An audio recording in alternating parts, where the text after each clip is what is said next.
Hello, ನಾನು Rekha Bhat. Welcome to my channel Bhat educate. ಮಕ್ಕಳನ್ನ ಸ್ಕೂಲಿಗೆ ಸೇರಿಸೋ ಸಮಯ ಬಂದಾಗ ಯಾವ ಸ್ಕೂಲ್ಗೆ ಸೇರಿಸ್ಲಿ ಅನ್ನುವಂತಹ ಗೊಂದಲ ಪೇರೆಂಟ್ಸ್ ಅಲ್ಲಿ ಬರ್ತಾನೆ ಇರುತ್ತೆ. ಹಾಗೆಯೇ ಸ್ಕೂಲಿಗೆ ಸೇರಿಸಿದ ನಂತರದಲ್ಲೂ ಕೂಡ ನಾನು ಸೇರಿಸಿದಂತಹ ಸ್ಕೂಲು ಉತ್ತಮವಾಗಿದೆಯಾ, ಇನ್ನೂ ಒಳ್ಳೆಯದಾದಂತಹ ಸ್ಕೂಲನ್ನ ನಾನು ಮಕ್ಕಳಿಗೆ ಸೇರಿಸುವುದಿತ್ತ ಅನ್ನುವಂತಹ ವಿಚಾರಗಳು ದಿನನಿತ್ಯ ನಮ್ಮ ತಲೆಯಲ್ಲಿ ಓಡ್ತಾನೆ ಇದೆ. ಹಾಗಾದ್ರೆ ಸ್ಕೂಲಿನ ಆಯ್ಕೆಯನ್ನ ಮಾಡಬೇಕಿದ್ರೆ ಯಾವೆಲ್ಲ ಅಂಶಗಳನ್ನ ಪೋಷಕರಾದಂತಹ ನಾವು ಗಮನದಲ್ಲಿ ಇಟ್ಕೊಳ್ಬೇಕು ಅನ್ನೋದನ್ನ ಇವತ್ತಿನ ವಿಡಿಯೋದಲ್ಲಿ ನಿಮಗೆ ತಿಳಿಸ್ಕೊಡ್ತಾ ಇದ್ದೀನಿ. ವಿಡಿಯೋವನ್ನ ಕಂಪ್ಲೀಟ್ ಆಗಿ ನೋಡಿ. ಹೊಸದಾಗಿ ನಮ್ಮ ಚಾನೆಲ್ ನೋಡ್ತಾ ಇದ್ರೆ ಸಬ್ಸ್ಕ್ರೈಬ್ ಮಾಡ್ಕೊಳ್ಳಿ. ಹಾಗೆಯೇ ಪಕ್ಕದಲ್ಲಿ ಕಾಣುವಂತಹ ಬೆಲ್ ಐಕಾನ್ ಅನ್ನ ಪ್ರೆಸ್ ಮಾಡೋದನ್ನ ಕೂಡ ಮರಿಬೇಡಿ. ಬನ್ನಿ ಇವತ್ತಿನ ವಿಡಿಯೋನ ಸ್ಟಾರ್ಟ್ ಮಾಡೋಣ. ಮೊದಲನೇದಾಗಿ, ನೀವು ಸೇರಿಸುವಂತಹ ಸ್ಕೂಲಿನ ಇನ್ಫ್ರಾಸ್ಟ್ರಕ್ಚರ್ ಅಂದ್ರೆ ಮೂಲಭೂತ ಸೌಕರ್ಯಗಳು. ಕ್ಲಾಸ್ ರೂಮ್ ಇರಬಹುದು, ವಾಶ್ರೂಮ್, ಟಾಯ್ಲೆಟ್. ನೋಡಿ, ನಾನು ಹೇಳ್ತಾ ಇರೋದು ಇವೆಲ್ಲ ಕೂಡ ಮಕ್ಕಳಿಗೆ ಕಂಫರ್ಟಬಲ್ ಆಗಿರ್ಬೇಕು. ಹಾಗಂತ ತುಂಬಾ ಐಷಾರಾಮಿ ಆಗಿರ್ಬೇಕು ಅಂತ ಅಲ್ಲ. ಜೊತೆಗೆ ಒಳ್ಳೆಯ ಆಟದ ಮೈದಾನ ಇದೆಯಾ ಅಂತ. ಇತ್ತೀಚೆಗಂತೂ ಎಲ್ಲೆಂದರಲ್ಲಿ ಸ್ಕೂಲ್ಗಳಿದೆ. ಕೇವಲ ಸ್ಕೂಲ್ ಅಂದ್ರೆ ಒಂದು ಬಿಲ್ಡಿಂಗ್ ಮಾತ್ರ ಇರುತ್ತೆ, ಒಂದು ಆಟದ ಮೈದಾನ ಕೂಡ ಇರಲ್ಲ. ನೋಡಿ, ಶಿಕ್ಷಣ ಅಂತಂದ್ರೆ ಕೇವಲ ಓದೋದು ಅಲ್ಲವೇ ಅಲ್ಲ, ಜೊತೆಗೆ ಸ್ಪೋರ್ಟ್ಸ್ ಆಕ್ಟಿವಿಟೀಸ್ ಮಕ್ಕಳಿಗೆ ಬೇಕೇ ಬೇಕು. ಆ ಆಕ್ಟಿವಿಟೀಸ್ ಇದ್ದಾಗ ಮಾತ್ರ ಮಕ್ಕಳ ಮನಸ್ಸು ಕೂಡ ಹಗುರವಾಗುತ್ತೆ, ಹಾಗೆಯೇ ಅವರು ಚೆನ್ನಾಗಿ ಓದೋಕ್ ಕೂಡ ಓದ್ತಾರೆ. ಹಾಗಾಗಿ ಇವೆಲ್ಲವೂ ಕೂಡ ಇದೆಯಾ ಅನ್ನೋದನ್ನ ನೀವು ಒಮ್ಮೆ ಗಮನಿಸ್ಕೊಳ್ಳಿ. ನೀವು ಆಯ್ಕೆ ಮಾಡಿದಂತಹ ಸ್ಕೂಲಿನಲ್ಲಿ ಇರುವಂತಹ ಟೀಚರ್ಸ್ ಬಗ್ಗೆ ಗಮನಿಸ್ಕೊಳ್ಳಿ. ಅಂದ್ರೆ ಪ್ರತಿಯೊಂದು ಸಬ್ಜೆಕ್ಟ್ಗೂ ಕೂಡ ಸಪರೇಟ್ ಆಗಿ ಟೀಚರ್ಸ್ ಅವೈಲೇಬಲ್ ಇದಾರಾ ಅನ್ನೋದನ್ನ ತಿಳ್ಕೊಳ್ಳಿ. ಹಾಗೇನೆ ಅವರ ಕ್ವಾಲಿಫಿಕೇಶನ್ ಏನು, ಜೊತೆಗೆ ಅವರಿಗೆ ಪೇಷನ್ಸ್ ಇದೆಯಾ ಅನ್ನೋದನ್ನ ತಿಳ್ಕೊಳ್ಳಿ. ಯಾಕೆ ಅಂತಂದ್ರೆ ಮಕ್ಕಳನ್ನ ಹ್ಯಾಂಡಲ್ ಮಾಡಬೇಕು ಅಂತಂದ್ರೆ ಅದು ಸುಲಭದ ವಿಚಾರ ಅಂತೂ ಅಲ್ವೇ ಅಲ್ಲ. ಟೀಚರ್ಸ್ಗೆ ಬಹಳ ಪೇಷನ್ಸ್ ಇರಬೇಕಾಗತ್ತೆ, ಹಾಗೇನೆ ಟೀಚಿಂಗ್ ಸ್ಕಿಲ್ ಕೂಡ ಇರಬೇಕಾಗತ್ತೆ. ಇದೆಲ್ಲ ನಮಗೆ ಹೇಗೆ ಗೊತ್ತಾಗತ್ತೆ ಅಂತ ಅನ್ಕೊಂಡಿದ್ದೀರಾ? ತುಂಬಾನೇ ಈಸಿ. ಈಗಾಗಲೇ ಅಲ್ಲಿ ಓದಂತಹ ಮಕ್ಕಳು ಇರ್ತಾರೆ, ಹಾಗೇನೆ ಓದಿರುವಂತಹ ಮಕ್ಕಳು ಇರ್ತಾರೆ. ಅವರನ್ನ ನೀವು ಕೇಳಿದಾಗ ನಿಮಗೆ ಈ ಎಲ್ಲ ವಿಚಾರಗಳು ಕೂಡ ಗೊತ್ತಾಗುತ್ತೆ. ಹಾಗಾಗಿ ಬ್ಲೈಂಡ್ ಆಗಿ ನಿಮ್ಮ ಮಕ್ಕಳನ್ನ ಬಿಲ್ಡಿಂಗ್ ಅನ್ನ ನೋಡಿ ಸೇರಿಸೋಕೆ ಖಂಡಿತವಾಗಿಯೂ ಹೋಗಬೇಡಿ.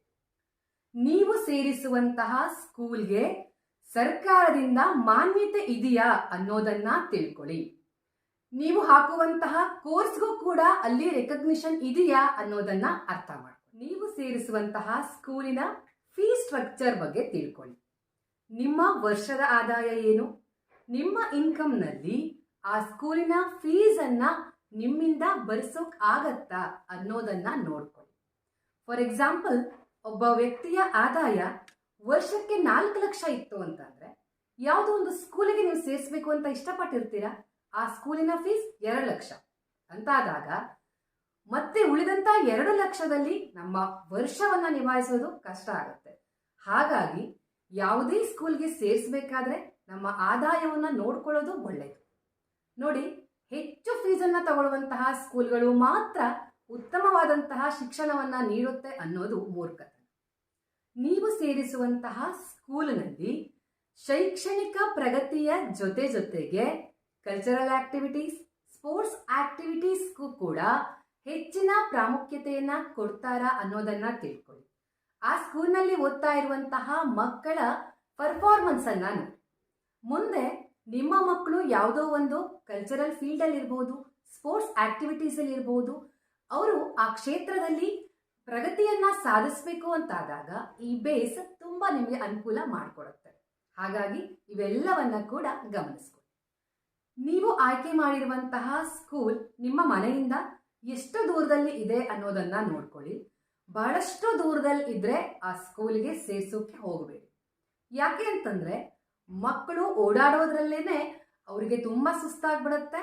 ಮುಂದೆ ಸ್ಕೂಲ್ಗೆ ಹೋಗುವಂತ ಇಂಟ್ರೆಸ್ಟ್ ಅನ್ನ ಕೂಡ ಕಳ್ಕೊಳ್ತಾ ಹೋಗ್ತಾರೆ. ಹಾಗೆ ಓದೋಕ್ಕೂ ಕೂಡ ಅವ್ರಿಗೆ ಸಮಯ ಸಿಗಲ್ಲ. ಹಾಗಾಗಿ ಆದಷ್ಟು ಹತ್ತಿರದಲ್ಲೇ ಇರುವಂತಹ ಸ್ಕೂಲ್ಗಳನ್ನ ಆಯ್ಕೆ ಮಾಡ್ಕೊಳ್ಳಿ. ಸುರಕ್ಷತೆ ಬಗ್ಗೆ ಗಮನ ಇಟ್ಕೊಳ್ಳಿ. ಏನಿದು ಸುರಕ್ಷತೆ ಅಂತಂದ್ರೆ, ನೀವು ಮಕ್ಕಳನ್ನ ಸ್ಕೂಲ್ಗೆ ಬೆಳಗ್ಗೆ ಬಿಟ್ಟು ಬಂದಿರ್ತೀರಾ, ನಂತರದಲ್ಲಿ ಲಂಚ್ ಅವರ್ಸ್ ಇರುತ್ತೆ. ಆ ಟೈಮಲ್ಲಿ ಮಕ್ಕಳನ್ನ ಹೊರಗಡೆ ಹೋಗೋಕ್ಕೆ ಪರ್ಮಿಷನ್ ಅನ್ನ ತಗೊಂಡು ಬಿಡ್ತಾರಾ?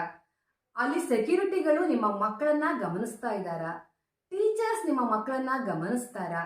ಹಾಗೆಯೇ ಅಪರಿಚಿತ ವ್ಯಕ್ತಿಗಳು ಬಂದಾಗ ಅವರನ್ನ ಬಿಡೋಕ್ಕೂ ಕೂಡ ಪರ್ಮಿಷನ್ ಅನ್ನ ತಗೊಳ್ತಾರಾ?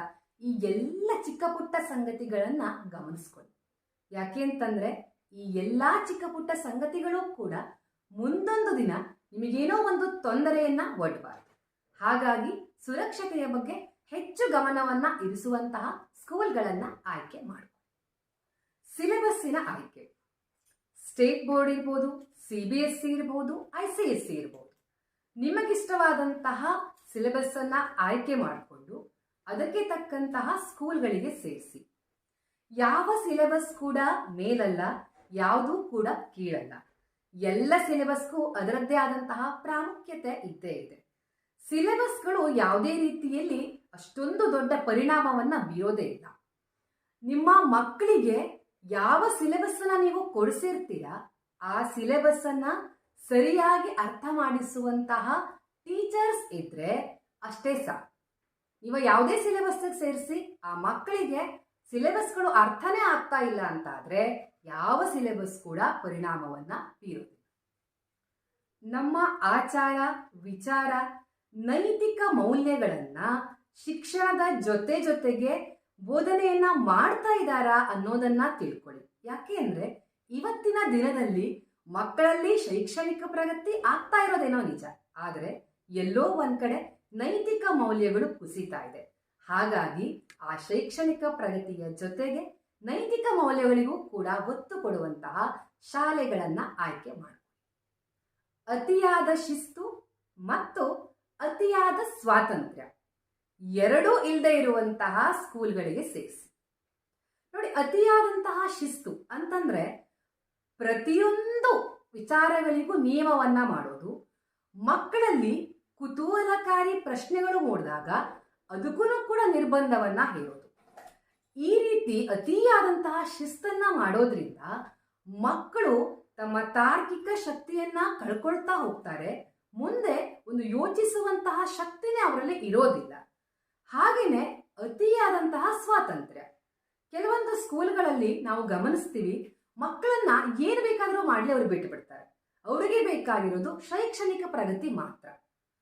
ಆ ಒಂದು ರೀತಿಯಲ್ಲಿ ಅತಿಯಾದಂತಹ ಸ್ವಾತಂತ್ರ್ಯವನ್ನ ಕೊಡುವಂತಹ ಸ್ಕೂಲ್ಗಳು ಕೂಡ ಮಕ್ಕಳ ಶೈಕ್ಷಣಿಕ ದೃಷ್ಟಿಯಿಂದ ಒಳ್ಳೆಯದಲ್ಲ. ಹಾಗಾಗಿ ಈ ಎರಡೂ ರೀತಿಯ ಬಗ್ಗೆನೂ ಕೂಡ ಗಮನವನ್ನ ಹರಿಸಿ. ಅವಕಾಶ ಇದೆ ಅಂತಾದ್ರೆ ಸ್ವಚ್ಛಂದವಾದಂತಹ ಪರಿಸರದ ಮಧ್ಯೆ ಇರುವಂತಹ ಸ್ಕೂಲ್ಗಳನ್ನ ಆಯ್ಕೆ ಮಾಡ್ಕೊಳ್ಳಿ. ಸಿಟಿಯಿಂದ ಸ್ವಲ್ಪ ದೂರದಲ್ಲಿ ಇದೆಯಾ ಅನ್ನೋದನ್ನ ಕೂಡ ಗಮನಿಸ್ಕೊಳ್ಳಿ. ಯಾಕೆ ಅಂದ್ರೆ ಮೊದಲೇನೆ ಮಕ್ಕಳ ಮನಸ್ಸು ಚಂಚಲ.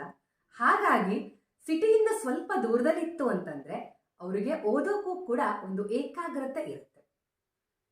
ಒಟ್ಟಿನಲ್ಲಿ ನಾನು ಹೇಳೋದಿಷ್ಟೇ, ನಿಮ್ಮ ಮಕ್ಕಳು ದಿನ ಬೆಳಗಾದ್ರೆ ಅತ್ಯಂತ ಖುಷಿಯಿಂದ ಸ್ಕೂಲ್ಗಳಿಗೆ ಹೋಗಬೇಕು. ಆ ರೀತಿಯ ವಾತಾವರಣ ಇರುವಂತಹ ಸ್ಕೂಲ್ಗಳಿಗೆ ನಿಮ್ಮ ಮಕ್ಕಳನ್ನ ಸೇರಿಸಿ. ಈ ಒಂದು ವಿಡಿಯೋದಿಂದ ನಿಮಗೆ ಒಂದಷ್ಟು ಉಪಯೋಗ ಆಗಿದೆ ಅಂತ ಅನ್ಕೊಳ್ತೀನಿ. ಇಷ್ಟ ಆದರೆ ಪ್ಲೀಸ್ ಒಂದು ಲೈಕ್ ಮಾಡಿ, ಶೇರ್ ಮಾಡಿ, ಸಬ್ಸ್ಕ್ರೈಬ್ ಮಾಡಿ. But educate. Thank you for watching.